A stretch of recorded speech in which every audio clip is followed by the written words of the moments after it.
Are you ready?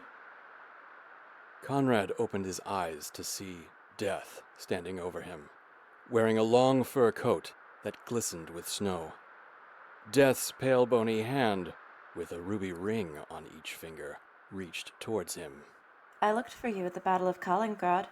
I found many other soldiers, Your friends? Your enemies. but I could not find you. I've been searching each pass of the Ural Mountains for 3 days until... Why do you hide from me? You cannot escape me. So I ask you again. Are you ready? Conrad struggled to sit up. His limbs were numb from the cold, and he had barely eaten anything in 3 days. Death crouched down and offered their hand to Conrad. In Death's eyes, Conrad saw his troops' besieged camp ablaze. He heard the terrified cries of the men he left behind. He tasted the smoke coming off of a pile of burning bodies that should have included his. But the call of home had been too strong for Conrad, and so he fled. Now, Conrad looked at Death's outstretched hand and thought once more of his family back at home. No, I'm not. Death paused. Refusal was not uncommon, but it was rarely so defiant. No. And what should keep you here? We were ambushed. I didn't get to tell my family goodbye. Please, our town should only be a few miles ahead. I will see them one last time, and then I will go with you. I promise. I am not always kind, but I am fair. I will give you 1 more day. I will meet you in your town tomorrow, and then we will go. Thank you. Death brushed snow from the sleeves of their coat, and in a sudden gust of wind, they disappeared, leaving Conrad once again alone. With great effort, Conrad stood and began walking. His boots were heavy and soaked with frigid water. He braced himself at each step against the blinding, icy storm towards what he hoped was his home. He thought of Katya, his wife, his 2 children, Sasha and Sonia. They needed him. He urged himself forward, not knowing how long had passed, until suddenly, Conrad heard a voice call out. Sir! Out of nowhere, the figure of an old beggar woman appeared. Her cloak was tattered, and the falling snow disappeared against her white hair. She carried only a walking stick, the knotted pine matching the weathered, knotted hand that gripped it. Sir! Is there any food you can spare? Conrad opened his leather pouch. Only one dry, stale biscuit remained. He hesitated, knowing this biscuit could be the nourishment he needed to make it home. But he looked at the old woman's desperate eyes in front of him and sighed. Here, take this. The old woman's gray eyes widened. But sir, this is too generous. Please split this biscuit with me so we each may have a small chance of survival. No, my time is coming soon, and I cannot escape it. I hope this carries you to where you need to go. Then let me offer you something in return for your kindness. No, you are poor yourself and should keep anything you have. The only thing I need is more time, and that you cannot give me. At this, the old woman's eyes sparkled. Take this. The old woman reached into her tattered cloak and pulled out a small bag. The cloth was a rich purple silk, tied with a golden ribbon. Take these dice, and when you use them, you will win any game you play. And take this flour sack. Any beast you command to get in shall obey. Conrad took the gifts from the old woman, putting the dice in his pocket and the sack in his bag. But when he looked up to thank the old woman, Thank you for your kind... The old woman had disappeared. Conrad sighed and continued the journey towards his home. But the winter storm had picked up. 1 step forward, 4 steps back. His fingers burned from frostbite. He could not hear the sound of his own breathing over the howling of the wind. Conrad fell to his knees, able to go no further. My dear Katya, Sasha, sweet, sweet Sonia. I tried. And as the snowstorm swirled a blinding white around him, everything faded to black.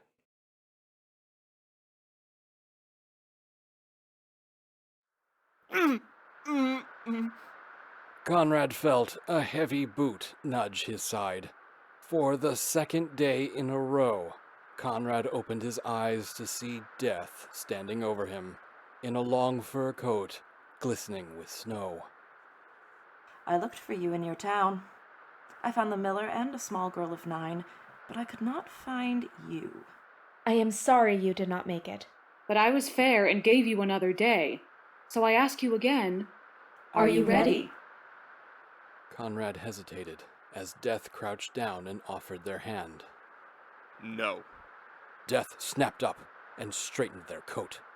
we had a deal.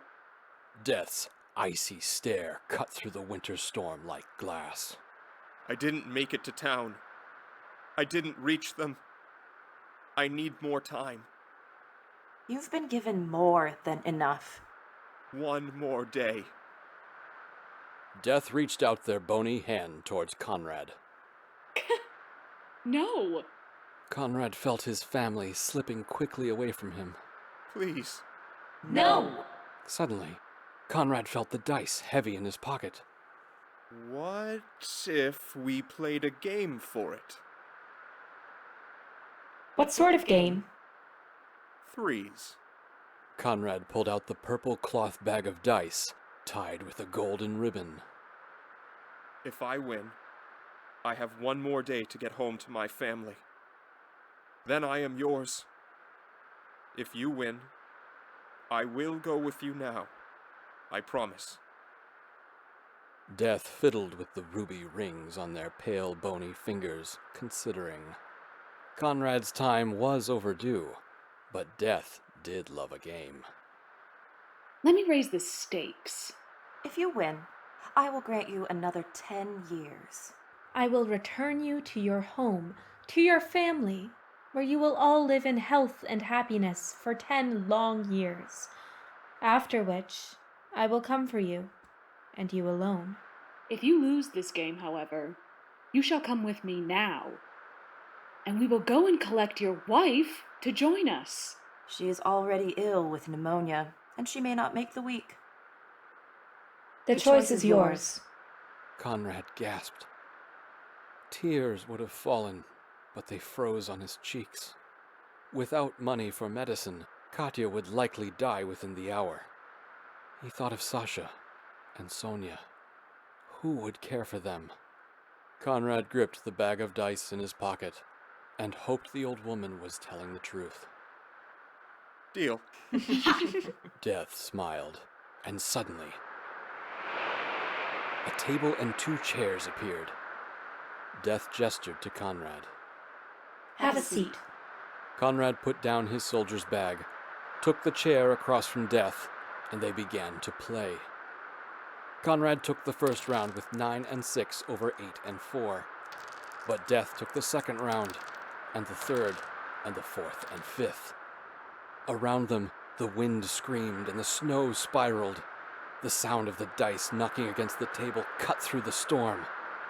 Conrad felt his life slipping away from him. Hail pelted the ground, creating shimmering explosions of ice. The final round began with Death far in the lead. Death smiled at Conrad.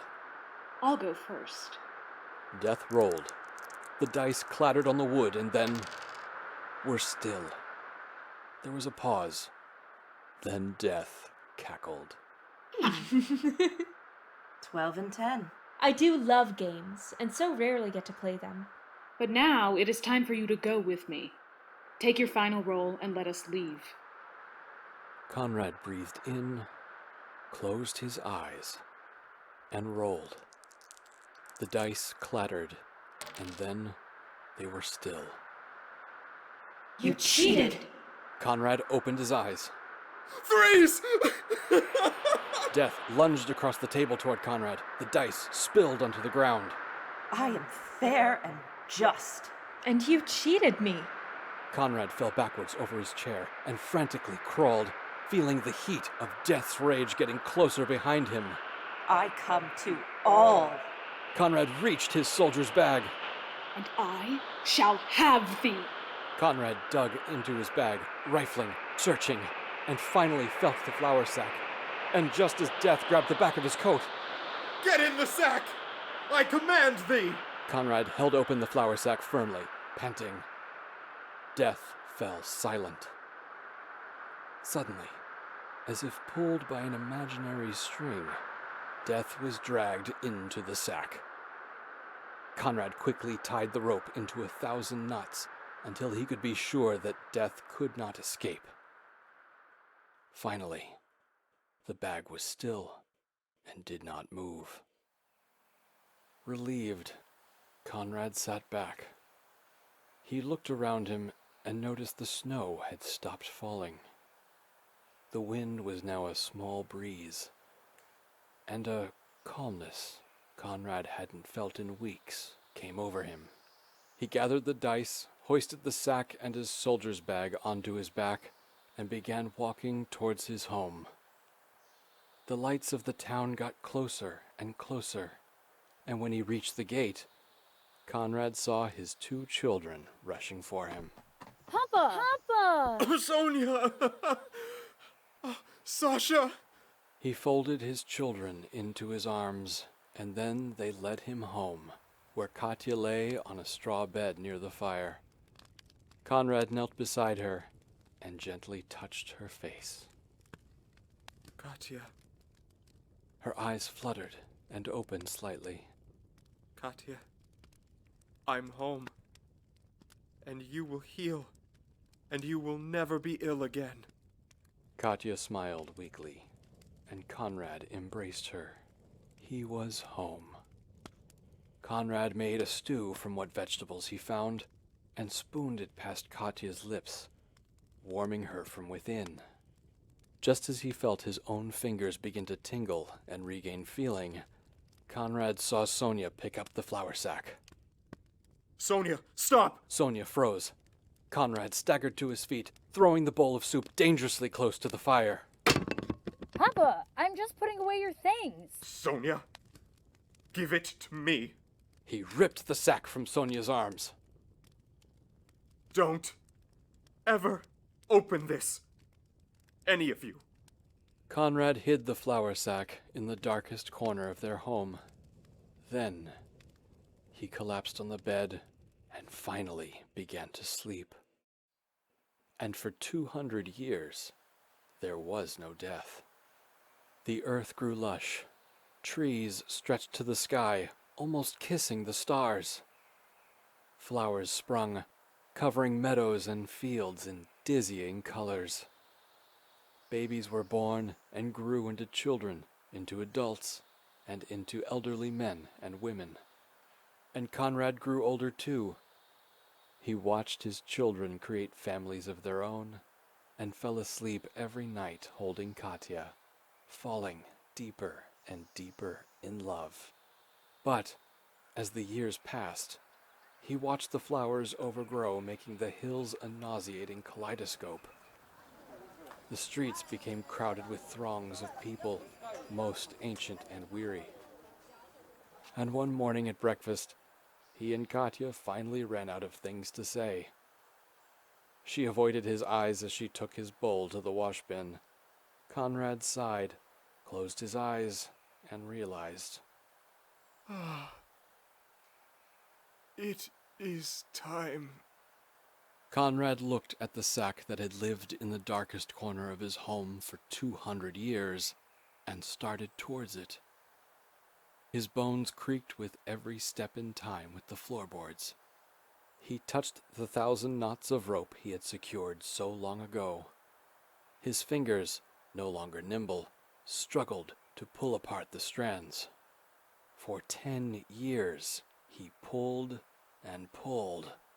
When the last knot came undone, Conrad fell back and watched as Death slowly crawled out from the bag, looking just as they did back in the Uriel Mountains.